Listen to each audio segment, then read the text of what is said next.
welcome to all of you. Thank you for being here.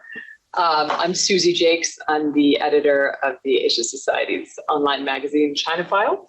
And our guest tonight, as you know, is Andrew Small, who is a senior transatlantic fellow with the Asia program. That means he covers the whole world of the German Marshall Fund. And he's here tonight to discuss his very stimulating new book, No Limits: The Inside Story of China's War with the West.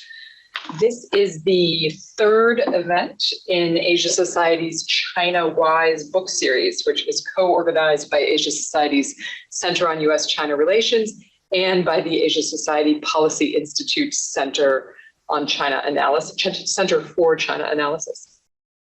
And this series explores where China is going and why it matters for the world through regular interviews with authors of books on contemporary China.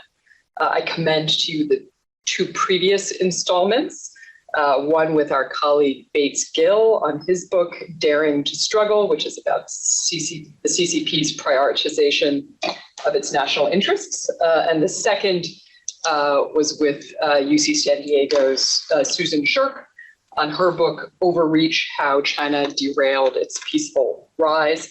You can find them both on Asia Society's website and on our YouTube page, and they both make excellent companion pieces, I think, for Andrew's work. We have two more coming up before the end of the year. On December 1st, Orville Schell will be here for a discussion on two books about China in Hollywood by Eric Schwartzel and Yu Zhu. And on December 12th, Chris Marcus will be here with his new book, Now at Marcus. Just three more quick notes. The event is being recorded. The cameras are in front of us, so if you need to leave the room, you should come out behind us. You'll be on camera in that case, but it will add a nice verite dimension to our discussion.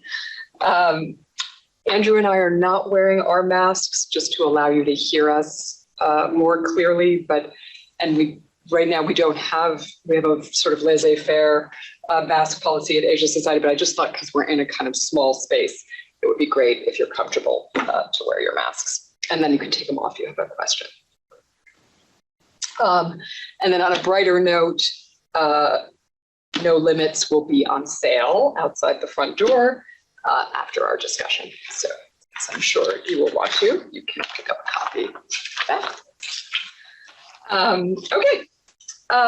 So I just thought we've had a little discussion before heading in here, and I just thought before we get into the substance of the book itself, because the book is so, it follows Andrew's very peripatetic travels around the world to kind of figure out how the world is kind of absorbing these really major changes taking place in China.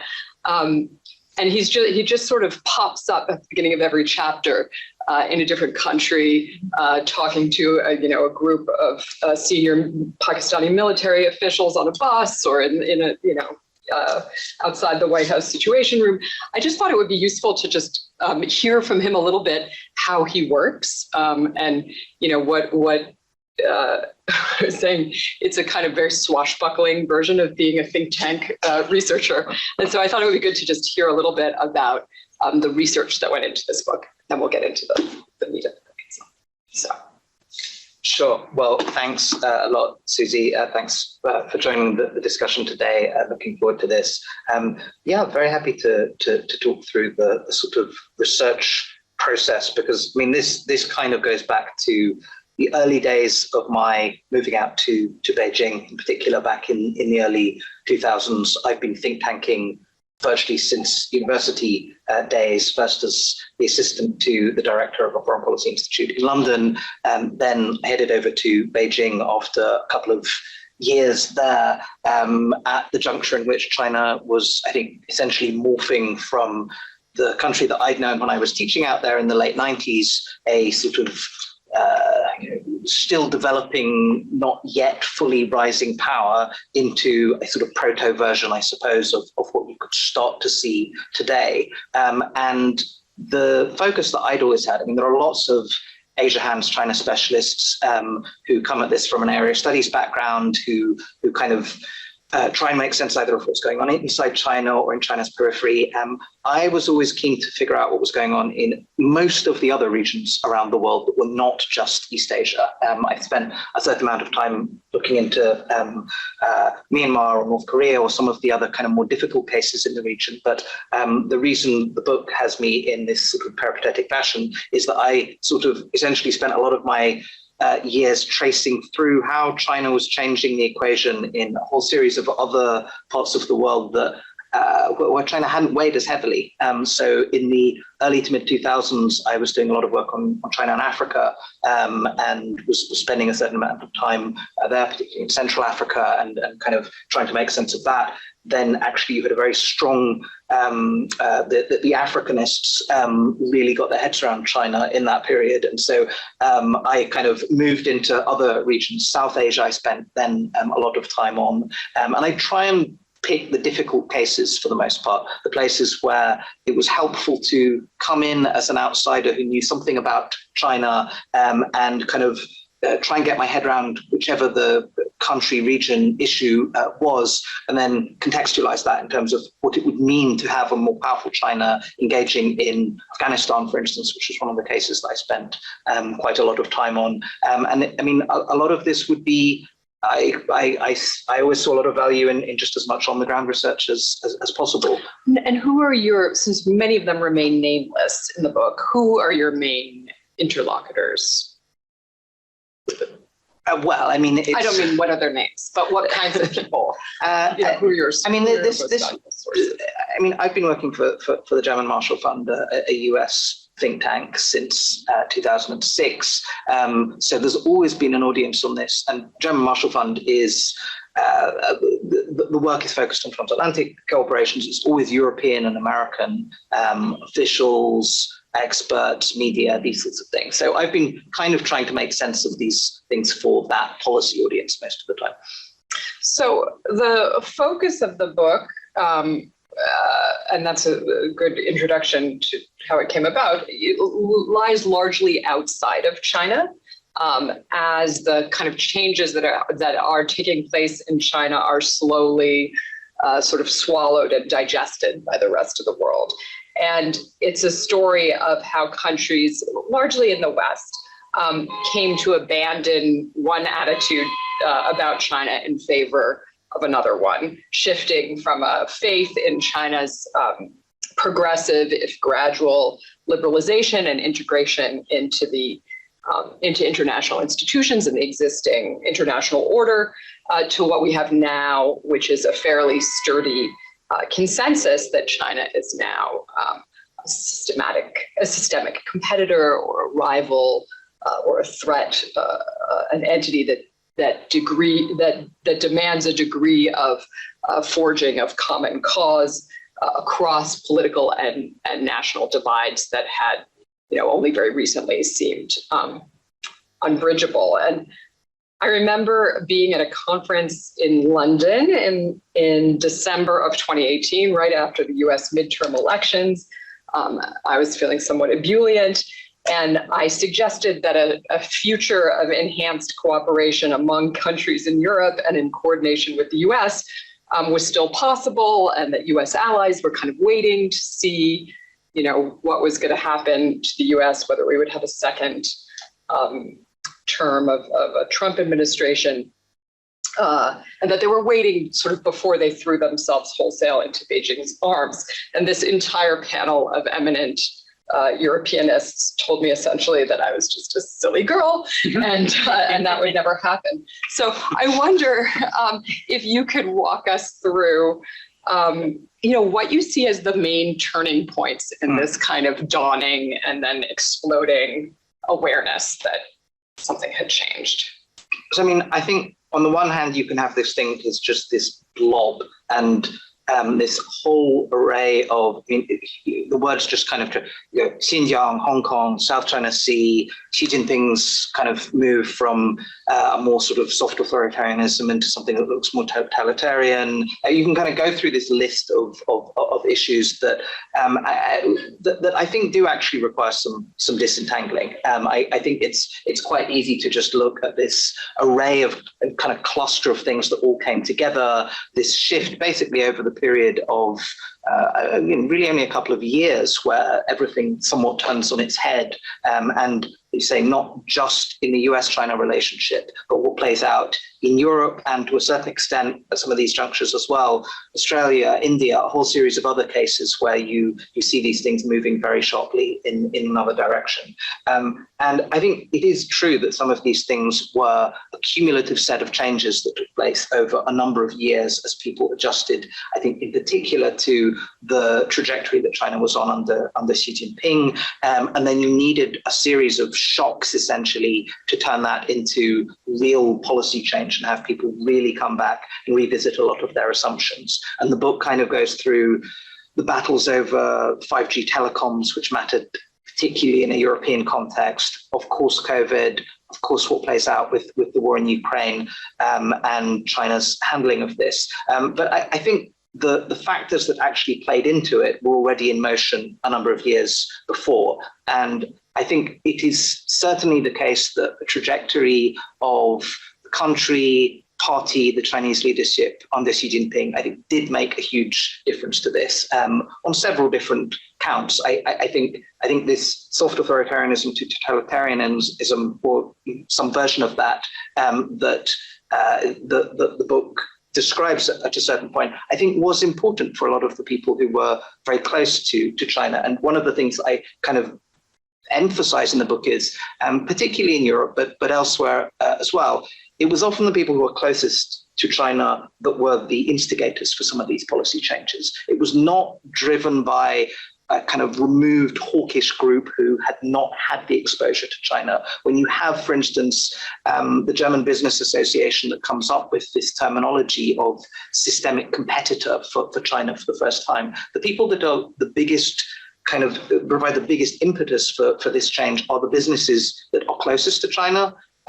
including some of the companies that even today are still very actively lobbying to maintain the relationship in a certain state, but quietly also want to see governments moving in another direction on a few key areas. Remind me when that happened. When was that report? They put out a report. So right? 2019 for this is kind of an important juncture where in Europe where, and the reason I kind of pay attention to the German Business Association in this regard is not just because they came out with this kind of quite stark analysis, but if you were to look at the entire Western world and say what slice of any country's economic life and commercial life benefited most from the interactions with China over the preceding couple of decades, Germany was very much it. Germany was very much the one where you still had a trade surplus. This huge array of different companies benefited from not just the large companies, but all of the smaller Mittelstand companies. This was supposed to be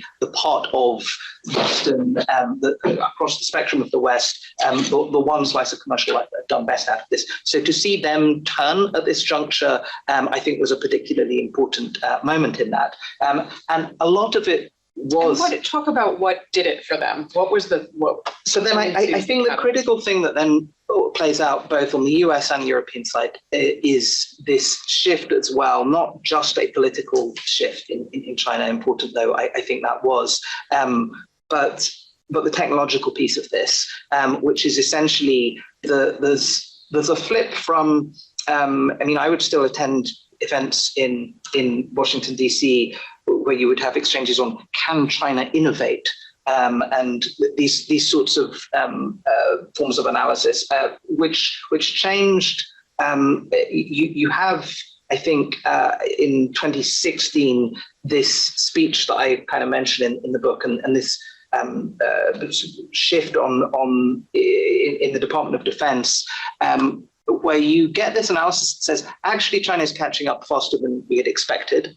And it's catching up in a context where lots of the technologies that it's able to benefit from are widely available, or commercially available. It's the integration of the US tech sector with the Chinese tech sector that is making this ultimately military catch-up possible. And at the time you have this analysis that says, well, it's okay, we just need to stay one step ahead and we can deal with fast followers. And that analysis has of course shifted. But on the German side, on the kind of further end of the spectrum, you have, instead of a view which you had for a long time from parts of German industry that says everyone complaining about China is essentially just complaining about globalization. There are economies that haven't got their act together, the Spanish, the Italians, all of the people that were dealing with this economic shock after China's WTO accession in the early to mid 2000s. Well, it's just because, of course, these industries aren't going to survive. These are just not modern enough economies. And then you have this juncture where you say, actually, all the industries of the future as well are areas where the complaints that Italian and Spanish industry had that said, yes, there's kind of legitimate competition, but also we're dealing with all of these huge subsidies. It's not a level playing field. Are we going to do anything about this? We're starting to be applied to advanced industrial sectors as well. So you started to have analysis that says, actually, this is going to hit what we had thought of as our future economic model. And it's not just because we can't get certain forms of access in China, because we're kind of closed off and we have this asymmetry of access, but also some of these Chinese companies are becoming competitors in Europe. And with things like the Belt and Road, all of this is being extended into third markets as well. It means that essentially we're seeing this model of competition that we had just about been able to cope with in China itself, extending globally and kind of coming home. And I think that was a big shifting point in the analysis, because I still think in the end, there are a lot of these things that could have looked quite different if you still had something that looked roughly complementary. And ultimately, if you look at the Trump administration's, the hinge points in that were not agreeing a serious trade deal, the point in which Xi Jinping decides not to support the deal that Liu He had essentially agreed with Lighthizer, I think is a very important pivotal moment in terms of a balance that says the kind of level of economic complementarity benefit does not look as good. And I still think that's quite foundational for a lot of these shifts as well. And I think if there'd been a different balance on those questions, then there are some elements on the political and kind of more ideological side that would look quite different. How well do you think that the kind of diplomatic world in China absorbed that this change was taking place? And to what extent did their response either mitigate or escalate? Well, I mean, the question. I mean, this has then been the question as well. What is the change? What is it that they saw taking place? In the Trump administration, what they saw was, okay, the United States has revisited a lot of its assumptions, is turning policy on its head in all sorts of ways, but is there still something that can be negotiated out on this, which I think held for quite a while? I don't think there was a sense that actually this was going to go through such a fundamental shift. It looked like it was a big kind of accumulation of leverage to try to get some kind of specific outcome, which was the trade deal. And so I think there was the sense that this was all biddable for a while. So I think the initial response to this was to treat it as if it was not the fundamental change that I think was actually in parallel to what was going on in the trade negotiations playing out in other bits of the administration. And so I think there was a degree of sort of denial of that in the first place. Then there was, I think, a sense that this is a phenomenon that may have been specific to the Trump administration, and that although, yes, there are nominally there's a bipartisan consensus, actually, when another president comes in, this is going to look quite different. That was an amazing moment when they're like at the beginning of the Biden administration, when there were all of these sort of gestures and statements by the Chinese that suggested they thought we were going straight back to 2009, or it was like, have you been reading Foreign Affairs? Have you don't need super sophisticated intelligence to see that things have changed. And then for lots of the other countries, they would then say, this is all about the US. the US is putting you up to it. If you went to, if there were so many of these exchanges, I mean, virtually everywhere else, what played out with India, what played out with Australia, what played out with a lot of Europe, the exchanges that would take place with a lot of Chinese officials were, why are you aligning with the US on this? This is about the US putting you up to it, as opposed to it is your own adjustment to the things that you're seeing, which are some of the same things that are being seen on the US side. But then things enter into this period that you, or maybe it's David Rennie, identifies as China making a Bond villain blunders in its diplomacy. Maybe Lithuania is a good example, or you tell me. But yeah, so explain how that. So David Rennie, the economist, is now. What is it called? The column in Chagwan, a columnist in Beijing, characterizes this moment or kind of phase of Chinese policy as this Bond villain mistake that essentially, China, I mean, the PRC for a long period of time had been able to manage its external relations pretty successfully in terms of always staying at the important but not urgent level. And I think this is the thing that also plays out for a very long time. If you go through all of these sort of shocks to the global system at different junctures, from 9/11 to the global financial crisis, even back to the Asian financial crisis, Eurozone crisis, or Crimea, whatever you choose to look at in this, you basically have all of these moments in which China is still not the most urgent problem. And when it comes to the most urgent problem, it's relatively at least neutral, but often actually helpful in dealing with it. And so there's still been this kind of assumption that, well, when it comes down to it, China's a system stabilizer. When some fundamental interests are at stake, it needs its major markets to function effectively, and it needs a certain relatively benign set of relations to be able to kind of maintain certain forms of access, maintain mutually beneficial economic ties. And then you have this period under Xi Jinping in which instead you get this, things that anyone who was kind of following internal party discussions would hear much more ideological, much more of a sense of kind of going into a struggle with Western liberal democracy, all of these sorts of things. And a set of global ambitions, industrial ambitions, military ambitions, all of these things that start to be laid out much more openly, much more straightforwardly, even put legal instruments put behind them. And the Bond villain comparison is obviously that Bond escapes in these cases. And the argument was essentially that Xi Jinping had moved too quickly. And I characterize the sort of debate at a certain point with one particular Chinese foreign policy intellectual that says that the real debate now is, should we be assertive now or should we be assertive later? And this is just after the financial crisis, a couple of years after the financial crisis. And the trajectory is where it's going now. We're not going to have certain forms of cooperation with the US in the long term. But when do we move on some of these fronts? That's what the debate looks like. I think part of the argument that one still hears from plenty of pockets on the Chinese side is Xi Jinping moved prematurely on this. The window that needed to be extended, particularly when it comes to things like indigenization in the technology sector, things like that, these big vulnerabilities that we're now seeing in semiconductors that are still there when it comes to the global financial system, some of these things. Once the US moves into a very different space on this, these are real choke points. And China's still a number of years away from being able to be sufficiently resilient that it can cope with these forms of pressure. And so do you expect to see more of a clawback of that, or has it gone too far? I mean, in the last few weeks, even when we're looking at, in particular, Please come.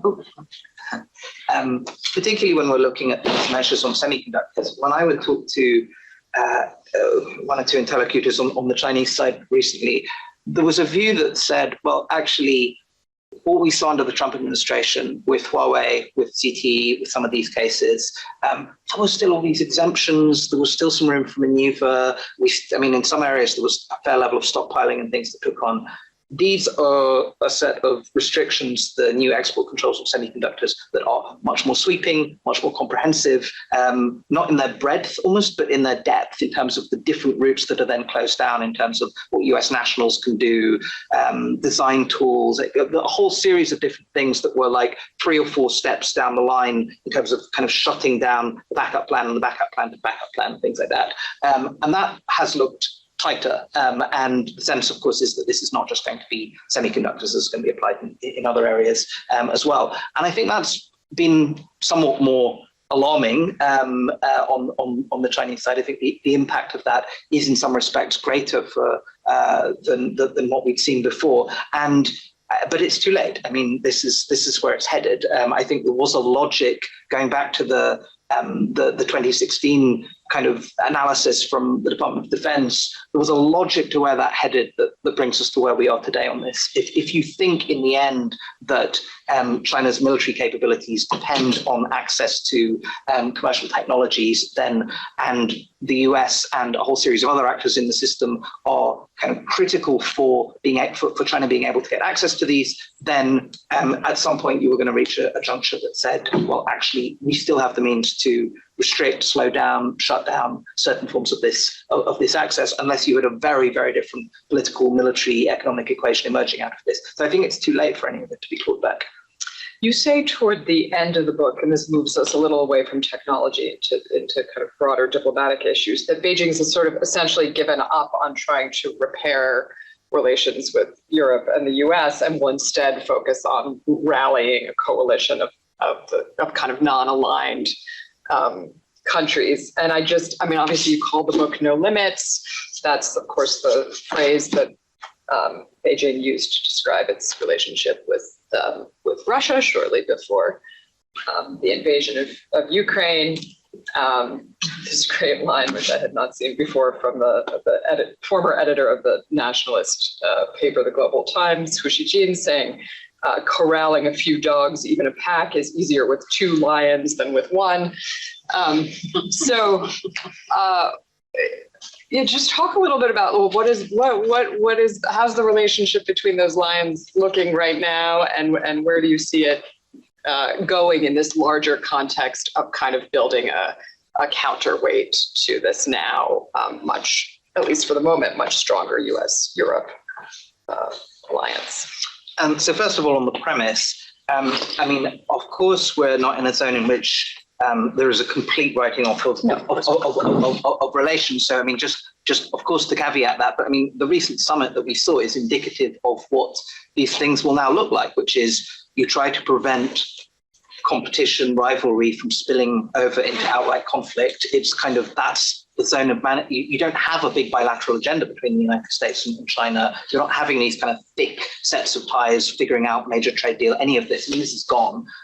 But also, yes, you still have an agenda on the Chinese government side, which is, can you also peel off parts of the US coalition? Can you kind of undercut? Can you problematize this?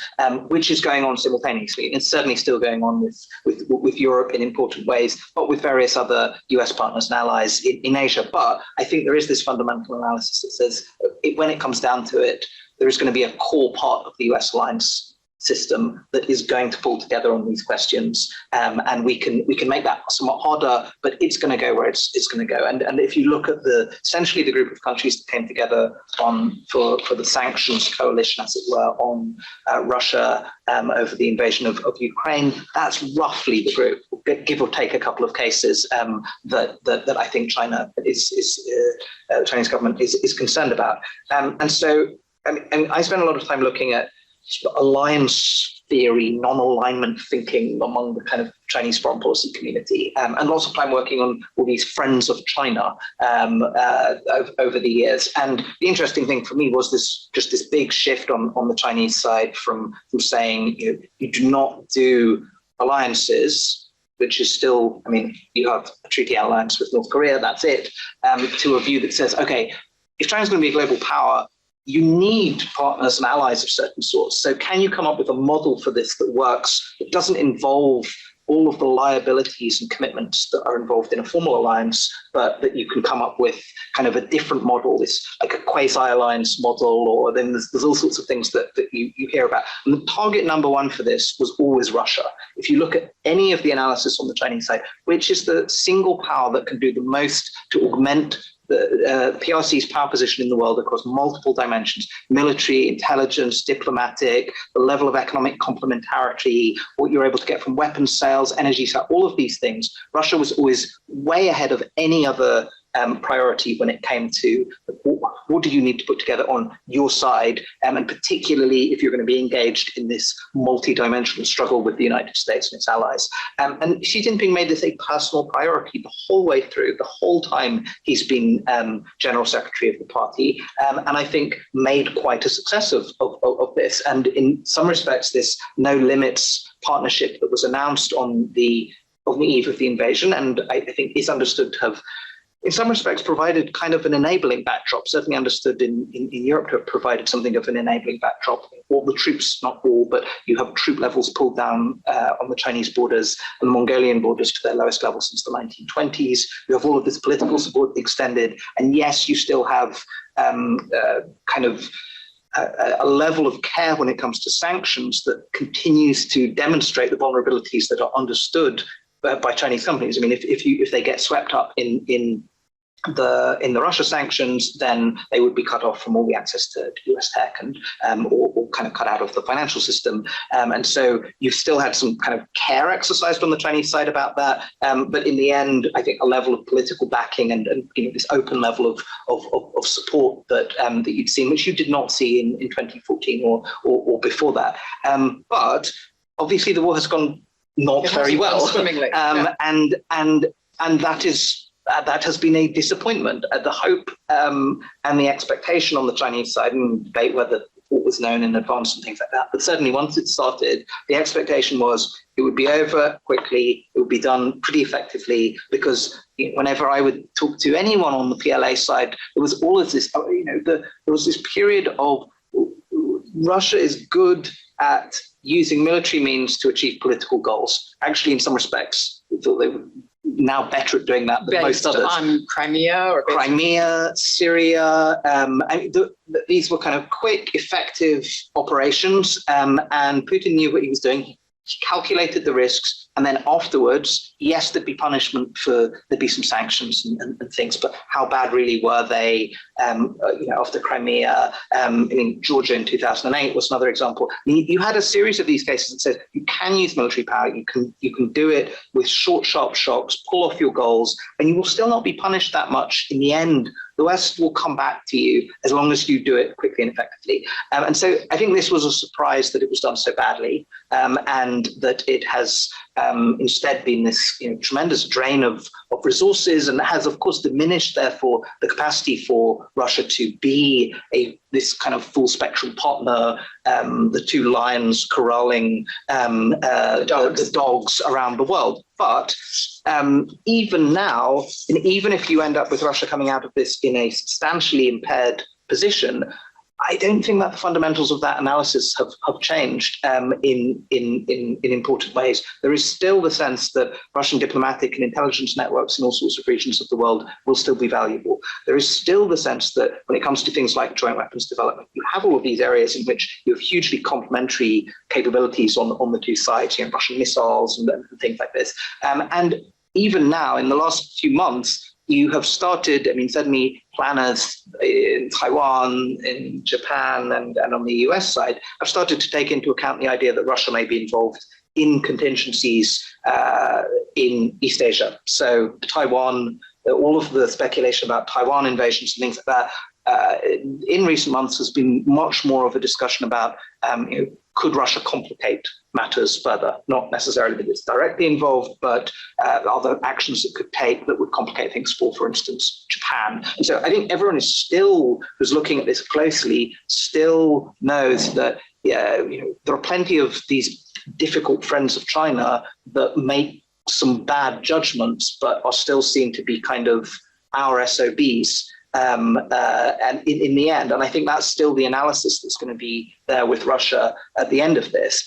You've got a very specific set of questions around nuclear weapons use on the Russian side, which have been one area in which you've, of course, had Xi Jinping, at least when Scholz was there, but seemingly privately in these meetings at the G20, saying, the use or threat of nuclear weapons is something that China doesn't want to see. It's a limit. It is a limit, but I mean, I think the sense is, to me, it's not even clear that that's true entirely. I'm not even sure it is a limit, because simultaneously, if you look at if you game the thing out and you say, and if you look at recent opinion pieces by Joe Ball, for instance, what are the consequences if Russia does this? Then it's not absolutely clear even then that beyond a UN Security Council vote, certainly as far as I'm aware in private, there are no warnings directed that say there will be the following consequences if you do this.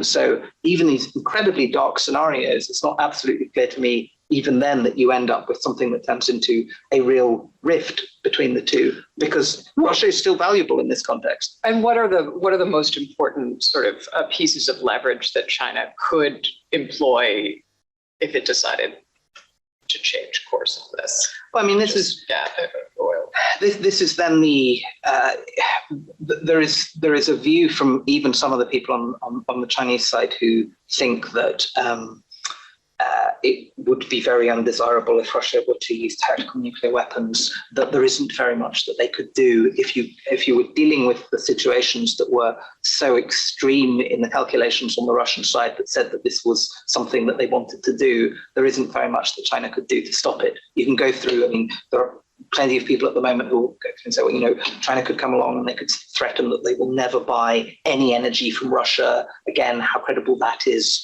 very questionable. There are steps on the economic side that China could take, but if we're in those situations, I to some extent believe plenty of the people on the Chinese side that say if that's the zone we're in, there isn't actually necessarily very much what one can do. One can change in advance, in principle, some of the Russian calculations to say, well, this would be even worse than you might imagine because this would lead to all sorts of damage in this relationship. But I think that the thing is, this is still there is still a fragility that is understood on the Russia-China relationship. China, you have this juncture after Crimea in which there are all of these Chinese companies that are going in negotiating, and Xi Jinping essentially sends an edict out to say to them, do not negotiate with your Russian counterparts as if you're dealing with a kind of a country that has its back against the wall, because the political value of us being able to forge a stronger relationship in the aftermath of the situation that Russia finds itself in after 2014 is worth more than your capacity to negotiate a better deal on this or that. And if you look at, for instance, Chinese negotiations with Iran, and you talk to people on the Iranian side, the handling of a country with its back against the wall, super sanctioned, all of these sorts of things, when there is that level of exploitation of the situation, it can, of course, translate into significant political issues in the relationship. And so there's that kind of level of bending over backwards on Xi Jinping's side in the Russia relationship at some of these junctures, because again, it is understood to be of such value that that you still have to. It's understood that all of the mistrust is still there. I mean, the history of the relationship is what it is. This is not a deep, close alliance of trust at all, and so there are circumstances that could lead to real political unraveling of the relationship at certain junctures. So I think there's just a real level of care on the Chinese side not to allow that situation to occur and not to take steps in terms of kind of, in some sense or other, playing the big brother, showing lack of respect in some sense, or certainly making threats that wouldn't be effective anyway. I want to change gears a little bit and then give you guys also a chance to ask questions. But I wanted to ask a question about sort of perceptions and our ability to kind of see clearly what's happening in China. Many of the characters in your book, especially at the beginning, and I think not too much of a stretch to say you yourself have experienced over the past several years a kind of death of a vision of China's future, of a way of working with and being with Chinese colleagues and being in China. And you largely paint this as a story of, scales falling off of the eyes, waking up to reality, even if it's a new reality. But I wonder if you think that the kind of grief that this entails, that we were just talking about, feeling this sense of grief for this life that we lived in China in the early 2000s. I wonder if that kind of grief is purely clarifying, or if it might bring some distortions of its own, and if so, how do we identify them? And I guess this applies both to those of us who are outsiders, as well as for many of our equally dispirited Chinese colleagues. Like, can we see China clearly through our tears? I think it's an extremely important question. I was thinking about it as I was walking over here, because I had a message from a friend who just started reading the book, and he said, "Oh, this reads like an unhappy love affair. This is kind of a sense of disappointment that jilted." Yeah, and I think it is important as well in this to be super cold and clinical about what's going on with this. It's very easy, and was very easy, to project all sorts of kind of hopes and beliefs about what might be possible that were possibly never true. And I think it's important to go back and rather than doing this narrative of despair and all the things that might have been, and I think it is important to try to be quite cold about still what's going on now that is not informed by this sense of anger, disappointment, grief, all of these sorts of and this has become much more emotional. And I would also, I remember talking to one German official a couple of years ago, said, was all of the China specialists, all of these experts have turned into activists. We're not getting the objective analysis that we want from people. They're all too emotionally wrought about all of these things. And I kind of described that in the book as well. There are these junctures that have meant that there are people who expected to do this very sort of clinically removed, step back, describe what's going on, who at a certain point started saying, we're really concerned by what we're seeing, and we see a disjunction between what we're seeing and what's happening in policy, and we kind of need to push things along in a certain way. But of course, that changes the nature of the roles that people have in this regard. It does mean that lots of the people who've been active in this sphere for decades have become kind of different interlocutors to policymakers, to the to the media, in all these sorts of ways. But with all of those caveats, I do still think that there was at least I think there were fewer illusions by a certain point in this. If you don't go back to the sort of very hopeful periods, if you go to a sort of period of the period after the financial crisis, maybe 2010, late Hu Jintao or something like this, I think you've got to a place that said the relationship is going to be in a certain place. There are still elements of positive trajectory in some respects. And I think this is still the thing for anyone. It still felt like advances for people in China in important ways. Like you still had, although you had all of the kind of repressive elements, you still had the senses of, in different ways, advances of freedom in very materially consequential ways. And that you were going to have this complicated relationship that was, navigating competition, some areas of cooperation, ideological divides on some things, but it was kind of a way of getting along that was not going to move into this intense version of rivalry, and was not necessarily going to be something that was treated as in the sort of somewhat more existential way that it's being treated now, which is, this has meaning for the future of liberal democracy. This has meaning for the functioning of a, roughly market system in parts of the West. That these were things that were navigable, that you continue to have trade-offs. China itself was on its kind of a reform path of its own, economically at least, if not politically, and that there were kind of compromises that could be reached. And I think this is where you had these shock moments. I mean, the COVID was one where when you'd see a lot of European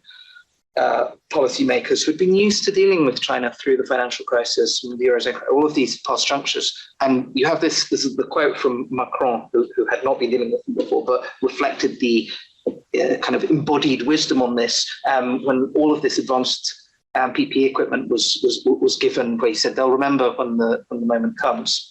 And then was sort of shocked by then the degree to which all of the protective equipment sales, all the medical supplies and things in Europe were instrumentalized for political purposes, that you had this astonishing behavior from the French embassy basically saying, liberal democracy is coming down. And I think there was a version of this that did not resemble what we have seen in the last few years, where I still think the balance could have been quite different in the relationship. And yes, there would have been the people who had very different hopes for what it could amount to. But I mean, we're not talking about pre-Tiananmen. We're talking about still anyone in Beijing in the early 2000s still saw what the system was doing, still saw what was happening. I still trace out in the late 2000s what you saw in Tibet, what you saw. I mean, no one who was watching this could think that this was going to end in a purely benign way. No. And I mean, I mentioned the first think tank pamphlet I wrote in Beijing in the early 2000s, which was Preventing the Next Cold War,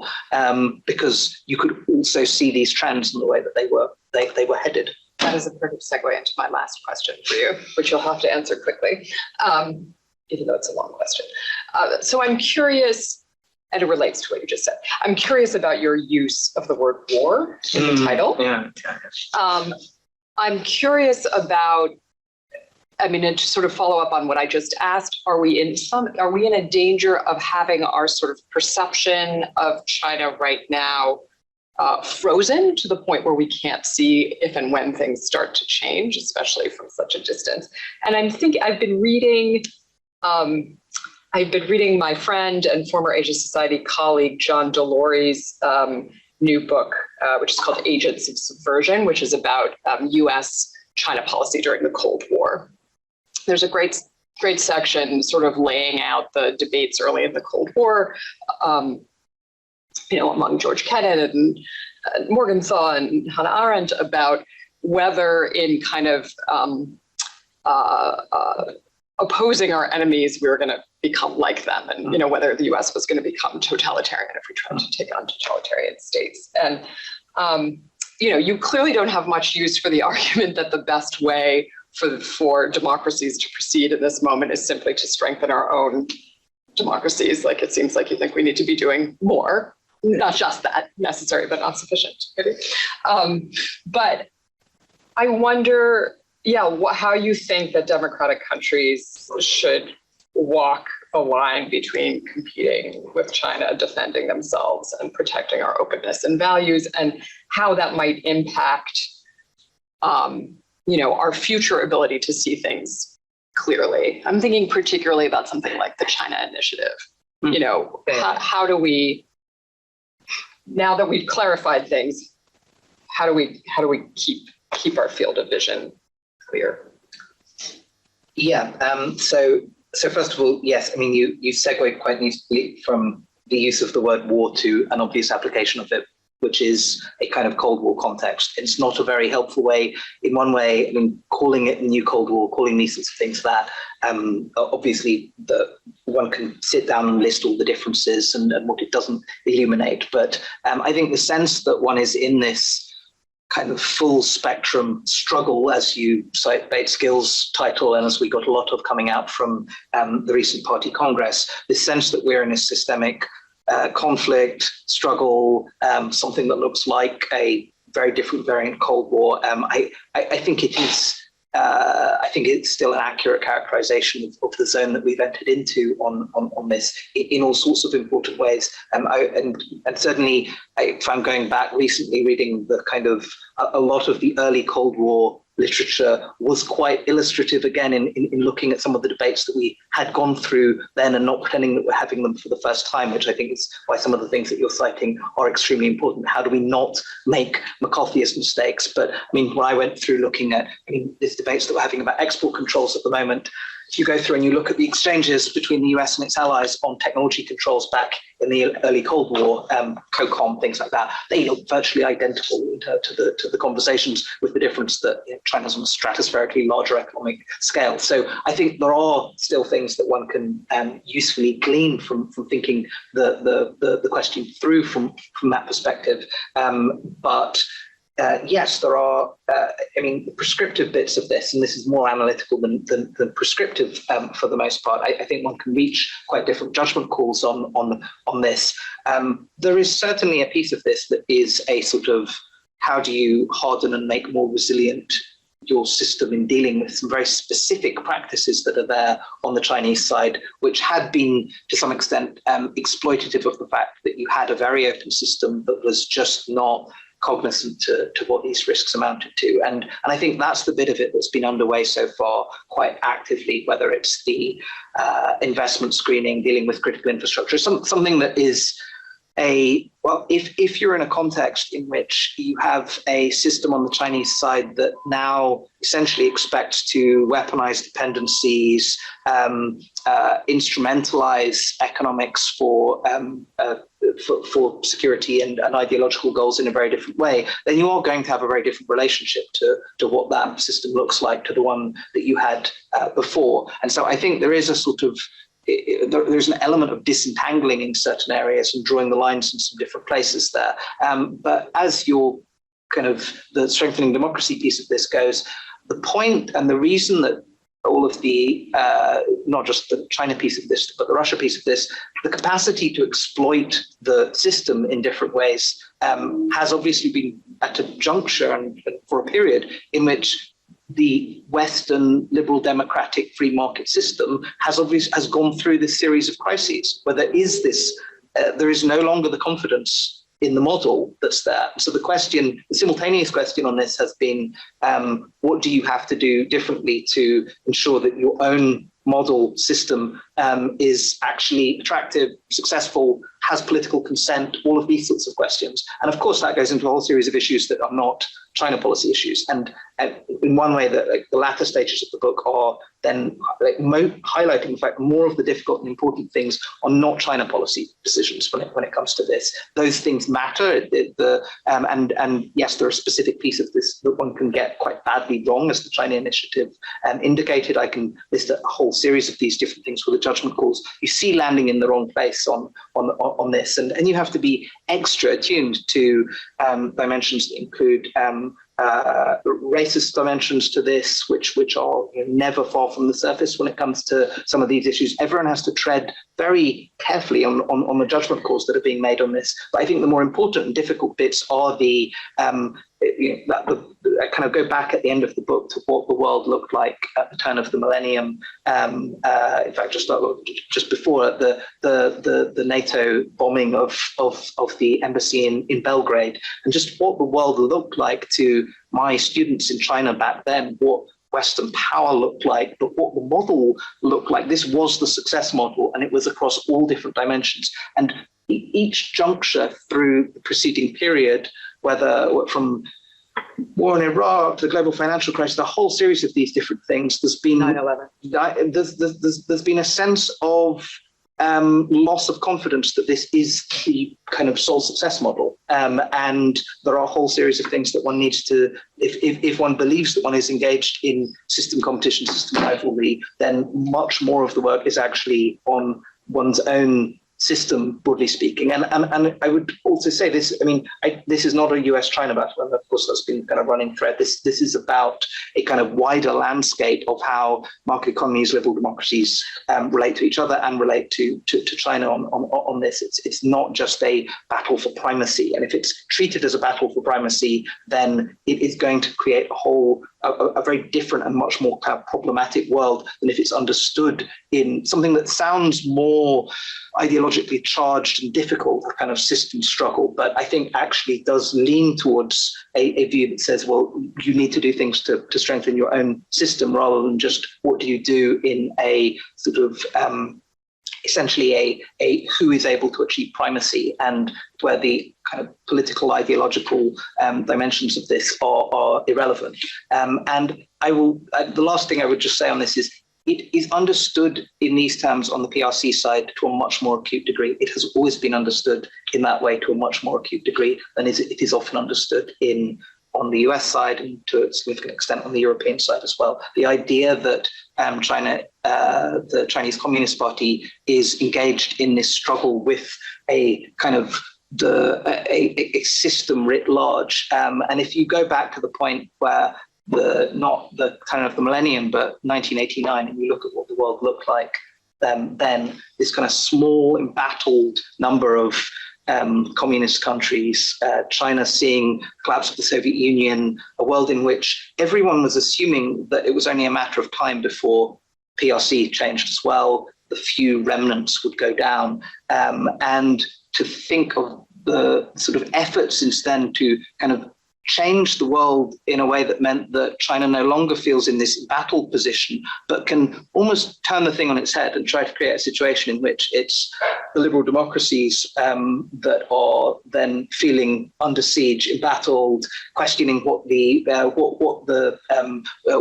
the outside influences will turn their system on its head. And I think, the bit of the earlier question that I didn't answer about the non-aligned world, in all of this as well. How do you create essentially a world where, yes, you have your kind of coalition bit of friends, but lots of the world is not going to be in either coalition? And how do you create a framework for much of the non-aligned world that is a sort of China-friendly non-alignment, and create a situation in which, if you're looking at 2050 out or something like that, you do have a world that is not just safe for the kind of PRC model, but that is positively disposed towards that model, and maybe sees the liberal democratic model as out of tune with the times, incapable of dealing with the problems. And this is the line that Xi Jinping will make explicitly in meetings with Biden. I think one of the things that after Biden came in and started having these interactions had its effect to have this formulated in such stark terms by the Chinese leader.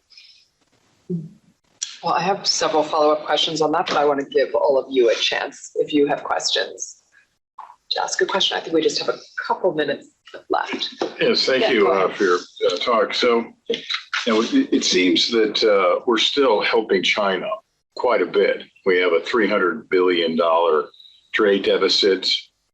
Shouldn't we be taking back our manufacturing in light of what's their attitude, the way they have just decided that they want to be the primary power in the world, and they don't want to necessarily have a war with us, but they're going to be pushing hard for a long time to get us out of the way. And we just have to come to that reality. And shouldn't we be taking back our manufacturing? So let me stop there. It's a loaded question. So you have a lot to talk about. There was a question and an answer.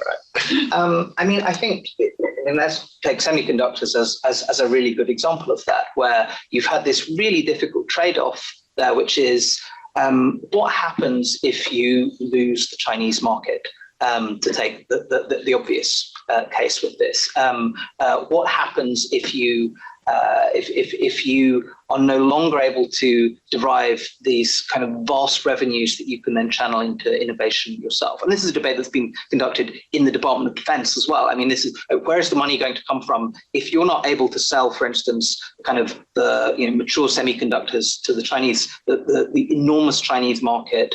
Then what is that ultimately going to do for the edge in US innovation in these sectors? Someone else will benefit if you won't do it. So I think you have these. I think there's been this industry by industry. I think there is the capacity to step away and say, okay, what do you do that is actually beneficial? What do you do that makes strategic sense? Where are you able to kind of put your finger on the scales and shift the incentives for some of the companies? Because I think the problem is in some of these sectors, there is an unwillingness to engage with this seriously from some of the companies at all. There are still sort of a short-term set of economic and commercial benefits to be derived, but not necessarily ones that do make sense in this wider strategic landscape. And I kind of, at the end of the book, I cite a lot of the complaints from a lot of US policymakers, a lot of European policymakers, talking about the companies being like drug addicts who just kind of keep needing their hit, and the degree to which this has become divorced from a wider set of questions, which is, what economy do you want? What does this do to our politics? All of these questions. So I think there are answers to that are not, though, some of this is going to be a real transition to get to the right place in that, because there's a level of economic shock that it will be very difficult to sustain a political consensus behind some of these moves. And there are areas in which it could be self-defeating. And so I think you have this very complicated disentangling process that's underway right now, where I think there's some level of recognition politically in various places that some of these things need to happen. But what's the pacing? What do the trade-offs look like? And I think that's still a big set of unresolved questions right now. I don't necessarily disagree with some of the premises that are there, but it's striking how far people who nominally share some of the analysis, then as soon as it gets turned into a set of policy problems, start to say, well, actually, maybe we should go about it like this rather than like that. I think we might have we might have time for one last question, if we have one. If not, we're at 7 o'clock. Yes. Will globalization survive this Cold War? So the benign version of this is that rather than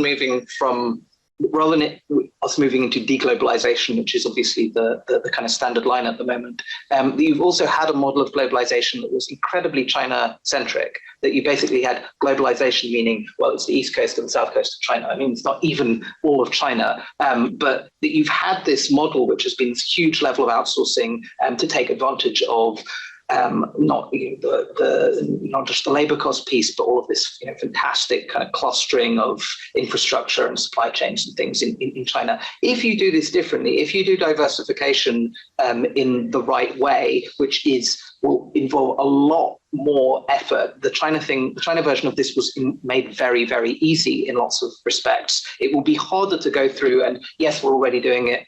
Vietnam version and all of the kind of China +1 versions of these things that were there before have lots of what one can do without there being this additional commitment of significant political resources and energy and things to create the conditions to make this possible. This is going to take a lot more work. If you to take India as one of the other really obvious cases in this, getting to a place where you're able to have the right kinds of trading agreements with India, where you're able to overcome a whole series of the barriers that still exist, it's going to require real commitment on both sides to get to the right place to make some of this possible. But if you're able to pull this off, if you're able to do global infrastructure in an effective way, if you're able to rethink how you're doing development policy, if you want to do supply chains and globalization seriously, then there's something that looks like a much more global version of globalization. Yes, there's going to be shortened supply chains and things like that. It's not going to be everyone goes everywhere. There's going to be degrees of bifurcation. The tech sector is going to look very, very different. There's lots of other things that, in principle, doing diversification properly means something that looks more global. And I mean, when I go back to the work that I was doing in the mid-2000s, the WTO Doha round and some of these things, the number of African countries and Latin American countries that were in kind of this situation where they could see their economic model having to rebalance in precisely the wrong direction from their perspective, moving back to being even more of a natural resource supplier to China, instead of the developments in manufacturing and things like that they wanted to see. And it made economic sense. There was structural sense, but it was not necessarily the most beneficial thing for their economies. If you have a model that says we're not going to have this hyper concentration in China, we are going to rebalance significantly, then there is a version of that kind of redresses the balance in all sorts of places. So I think it depends how it happens. There's a version that's highly protectionist and that does very little of any of this. But I think there's going to be impetus for something that is a more global globalization as well, just a less Sino-centric one. All right. Well, thank you all so much for joining us. And again, for those of you watching from home, No Limits, the inside story of China's war with the West, and it's now for sale outside the front door. So please join me in thanking Andrew for a very stimulating discussion.